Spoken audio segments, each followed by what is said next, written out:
Fu Media Street. TAY will have all the time in the world to reflect. 80 years of it, to be exact. The once rising rap star, born Taymor McIntyre, has officially been sentenced to nearly a lifetime behind bars after being convicted for the 2017 unaliving of 23-year-old photographer Mark Anthony Saldivar outside a Chick-fil-A in San Antonio. Prosecutors say the unaliving took place during an attempted confiscation of his camera. With this conviction, TAY's troubled legacy takes another dark turn, overshadowing the massive potential he once had. This is the second major conviction in the young rapper's record. His first came from a 2016 home invasion in Mansfield, Texas, where he was involved in the unaliving of 21-year-old Ethan Walker. That incident earned him a 55-year sentence back in 2019.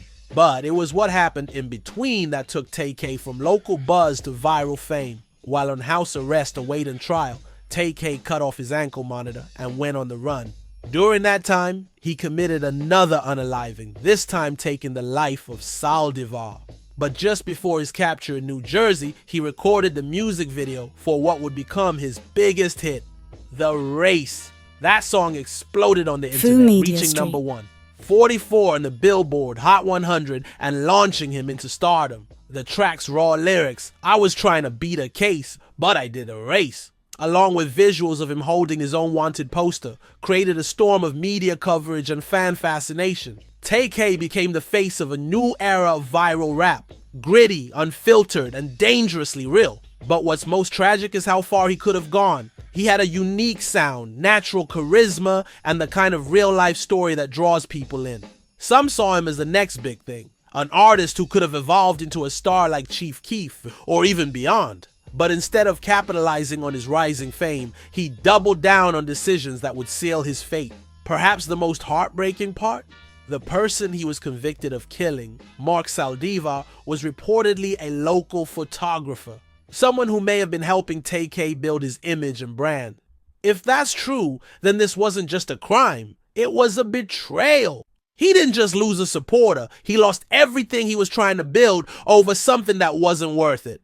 Now TAY is 24 years old, but he looks like he just did 24 years in prison. His 2 sentences run concurrently, meaning he'll serve 80 years in total, with credit for time already served. It's unlikely he'll be free anytime soon, if ever.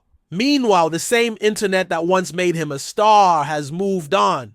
New artists rise every week. The spotlight doesn't wait for anyone. And TAY? He's now just a name in a cautionary tale. A young man with enormous potential who traded his future for a moment of false glory. They saying TAY caught a body for $10 and a high five and a chicken sandwich from Chick-fil-A. Which leaves us with some tough but important questions. How far could TAY have gone if he stayed focused on music instead of the streets? Was the fame too fast and too unfiltered for someone so young to handle? Should music lyrics be allowed in courtrooms? Or does that blur the line between art and reality? And most importantly, what does this story say about the culture of keeping it real when it leads to keeping yourself locked up?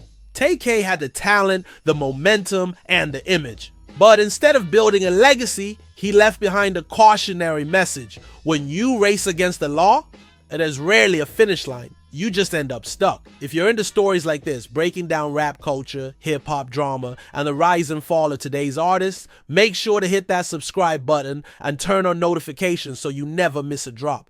This is Fu Media Streets, where the streets talk and we learn. Let us know what you think in the comments. Was TAY destined for greatness? Could he have changed? And is there ever coming back from a fall this deep? Thanks for watching. More real talk, more stories coming soon.